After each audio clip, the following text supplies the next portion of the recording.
My lords, today we are going to discuss the three galactic ending entities that we have come to know as the crises. I am of course referring to the Unbidden, the Prethoryn Scourge, and the Contingency. In this report I shall go into each one in detail. I shall discuss all that we know of their history, their strengths and weaknesses, how to defeat them, and I shall also speculate on who I think is the one that we should fear the most, i.e. the strongest. I'll begin with the Unbidden. The Unbidden, if we understand it correctly, are not organic beings, but nor are they machine. They appear to exist as energy. Fundamentally, this version of life is currently beyond our understanding, but we do know that they require sustenance, and this is based on two things. Firstly, as was widely recorded upon entrance into our dimension, they broadcast these words back into their own portal: feeding ground reached, prey bountiful, at long last we shall feast. Secondly, the Unbidden do not land armies and occupy planets in the conventional sense, and they appear to feed entirely differently to a conventional organic devourer, like the Scourge. The Unbidden seem to be able to extract energy from life itself. Upon defeating a star system's defences, they move into orbit of an occupied planet, and through an unknown method siphon life, energy and matter off the planet onto their ships, eventually leaving the world nothing more than a barren rock. Interestingly, it appears that life must specifically be required, as there are no records of them attempting to siphon energy directly from a star. It's unclear if robotic life can sustain them, or if they are simply bombed out of existence. The Unbidden are extra-dimensional in nature, and as such exist outside of our standard understanding of the physical realm. It's worth noting that we do not believe they come from the psionic realm we know as the Shroud. There are no references to the Unbidden being psionic in any way, and they show no predispositions to psionic races in general. In fact, if their histories are to be believed, a long-lost psionic empire asked them this exact question, i.e., are you from the Shroud? The response was a cryptic no, but a realm close to it. Of course we have no reason to trust the response, but equally, why would they lie? We think they exist in the realms or dimensions adjacent to our own, and the one accessed by our jump drive technology, and indeed we believe that it is jump drive technology that acts like a beacon, showing the way into our domain. Every time we activate our jump drives, we punch a small hole into another dimension. We travel through it and back out the other side into real space. This of course feels like we have teleported across real space, when in reality we have simply travelled through another dimension much faster. We also speculate whether the increase in jump drive technology will increase the proliferation of these new astral rifts. That will be something we'll have to investigate. In any case, each of these journeys either makes the extra-dimensional invaders more aware of our presence, but it also somehow enables them to break the barriers between dimensions. We postulate it must require a great amount of energy on their part for the initial incursion, and perhaps the use of jump drive technology also weakens the barriers between dimensions, making it easier for them to punch through. I also raised the question of how many times the Unbidden have come before. I believe it's more than once. Going back to their words, feeding ground reached and prey bountiful, this could indicate that they are aware that our galaxy is indeed a feeding ground, and prey bountiful refers to the fact the galaxy has been repopulated since their last visit. Sadly, it's ultimately not clear, but it is worthy of speculation. As we explore deeper into the Unbidden, we find references to the Aberrant and the Verment. These appear to be different factions of the same species, all of whom are at odds with one another. During the Unbidden invasion, the galaxy was losing, and the Unbidden were slowly gaining more and more territory. Each star system they took added to their network of interdimensional anchors, strengthening their position within our realm. At some point, another interdimensional being called the Aberrant broke the seal between dimensions and poured through. They broadcast an outgoing signal to the Unbidden that was intercepted. It read, "Shabanash, for this is where you ran. This realm will offer you no shelter. We shall deal with you and then claim this feeding ground for ourselves." This encounter gave us insight into the two factions. It gave us the Unbidden's true name, the Shabanash, and suggested that the Unbidden were fighting a war in their own dimension against the Aberrant prior to breaking through into our own galaxy. The Aberrant are reported to have attacked Unbidden starbases and outposts, and although they would feed on organic life if they came across it, their initial goal was seemingly to wipe out the Unbidden first. As these factions battled in our realm, more time passed, and a third power surge was recorded. Another faction had entered the fray, and its opening broadcast to the other two gave us even more information about their interspecies politics. The third race referred to themselves as the Vehement. They broadcast the following message: Dagal, Shabanash, you are fools to come to this realm, and there is no escape from us. We shall destroy both your kingdoms, and then at last the eternal throne shall be ours. Dagal appears to be the true name for the Aberrant, and like the Aberrant, the Vehement seem more interested in fighting the other two extra-dimensional beings than purging organic life. It would seem that within this extra-dimensional species there are three factions, all warring with one another, and the ultimate goal is to claim this eternal throne, whatever that happens to be. Many theories on what this throne is or represents exist. I tend to think the simplest is the most likely. At one point these three factions were likely unified. After all, they appear to be the same species. Perhaps, after a galactic-wide crusade, these beings conquered and subsequently ate their entire domain. Uniting under a single banner, a single leader occupied this throne. However, as often happens, particularly with warlike species, infighting occurred and the three factions emerged: the Unbidden, the Aberrant, and the Vehement. The three of them now exist in a constant state of war with one another. The Unbidden were the first of the three to recognise the telltale signs of jump drive technology in our galaxy, signalling it had repopulated and was ready for harvest. As such, they punched through into our dimension, and the other two factions followed. All three factions appear to use the same technology. Their weapons are incredibly powerful matter disintegrators, the like of which we have not seen developed in our galaxy. They are mighty energy weapons that can melt through the strongest armour we've been able to devise with apparent ease. At the cost of many lives, it was discovered that retrofitting ships and stations with the most powerful shielding, and then overloading it with extra capacitors, offers the best defence against these weapons. The Unbidden ships are heavily shielded, but their ships have no armour to speak of, and their hull integrity appears to be extremely low. As such, ships should be fitted with either kinetic-based weaponry, i.e. railguns, autocannons, and kinetic batteries, or weapons that entirely bypass shields, such as torpedoes, missiles, and strikecraft. All of these have proved most effective. It must be mentioned that their fleets are very vulnerable in pulsar systems or during space storms. Anything that can remove their excellent shielding is most valuable, as a rainy Stormcaster, for example. The Unbidden are powerful, but given the correct tactical setup, they can be overcome. The only way to stop the extra-dimensional invasion for good is to knock out the vast apparatus holding the portal open in their entry point system. However, this is also locked in place by various dimensional anchors which the Unbidden will set up as they push into the surrounding galaxy. To close the portal, you must first destroy all dimensional anchors and then overcome the vast defensive fleets left to guard the portal back into extra-dimensional space. I believe, my lords, that the Unbidden represent the lesser threat of the three crises, for reasons I shall explain at the end. But first, we shall move on to the Prethoryn Scourge. The Scourge are an intergalactic, roaming hive mind with an immense hunger. They are the ultimate devouring swarm, and they live for a singular purpose: to consume. To put it quite simply, they're bugs. It's unclear what level of intelligence they have, if any at all, and all attempts at communication are met with jumbled words and phrases, nothing of any real meaning. We do know, however, through espionage, that psionic empires have been able to communicate with them coherently. Although these discussions appear mostly inconsequential, they do detail that the Scourge are running from something known as the Hunters. The Scourge stop at galaxies in their path to feed, consuming everything before moving on, and apparently their name literally means survivors. It is quite terrifying to consider that these creatures, capable as they are running from something. As mentioned, the Scourge exist to feed and reproduce. They attack galaxies in waves. First, a scouting fleet will hit the outer rim of the galaxy and consume several star systems and infect any nearby planets.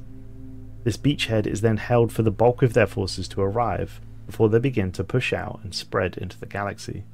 The Scourge, unlike the Unbidden, do not bombard planets from orbit. Instead, they dropped ground troops in the billions to harvest the planet's organic materials. We have several accounts from planetary defenders who successfully held the line against these forces. It must be noted that these planets rarely ever successfully purge all of the alien presence, even years after the initial infection. I shall detail a brief account of a sergeant who was in the battle line at Olympia fighting against the Scourge. Day 34, 10 days after the first wave hit us. The air tasted bitter with the echoes of the previous battle. I stood on the scarred ice plains, overseeing the transformed landscape.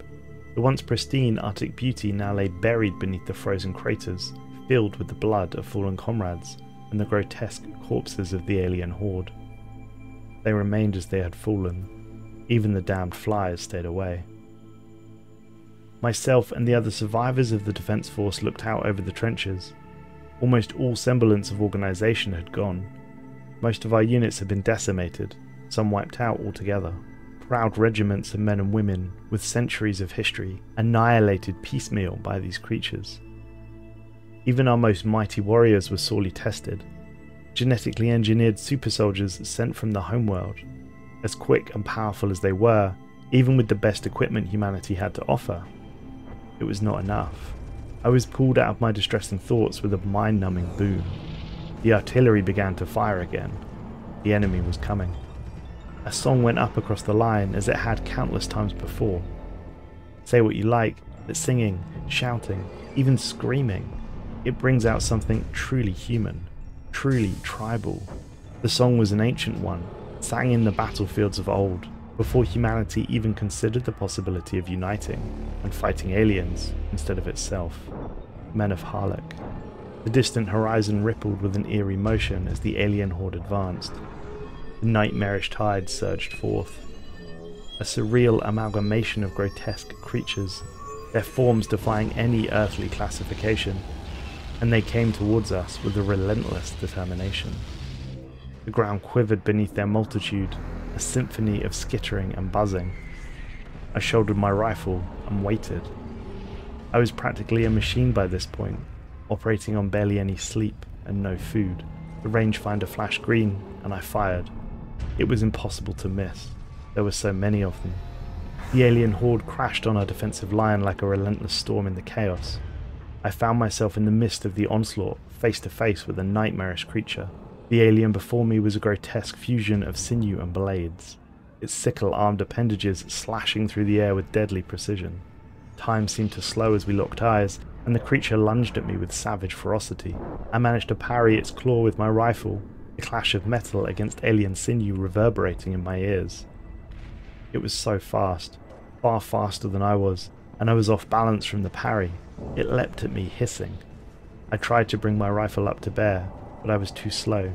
Then suddenly I was covered in blood. Its blood. Another trooper, a face I'd not seen before, had blown it apart with a combat shotgun. He gave me a gentle kick, shouted at me to get up, and went on through the trench, blasting bugs apart, singing. I remember very little after that. At some point the bugs retreated. I lived. Many others did not. And back to reality, my lords. How do we defeat the Scourge? Scourge vessels are unlike any other species that we have fought. They use organic technology, living armour, and living weapons. Their ships are equipped with no shield arrays, and as such energy weapons, plasma and neutron launchers are recommended. The other key detail regarding their ships pertains to point defence. Scourge vessels mainly attack with missiles and smaller strike-craft-sized bugs. Point defence is absolutely key to ensure our navy survives any engagements intact. The final point I shall make regarding the Scourge is that the utmost effort should be made to ensure they do not achieve a stronghold in the galaxy. The more planets they take and consume, the stronger they will become, and once they've consumed a considerable number of worlds, they become seriously difficult to dislodge. Finally, my lords, onto the Contingency, who are, in my opinion, the greatest threat to the galaxy. We begin with who built them and why. Most of our information regarding the Contingency comes from transmissions that the caretakers have on record. In one of the transmissions, the caretakers mention precisely who created the Contingency. According to the Contingency, they are children, offspring, the progeny of the Ren Maru. They, or it, was an entity of unequaled intelligence, or processing power, and it foresaw the danger of something called the Class 30 Singularity.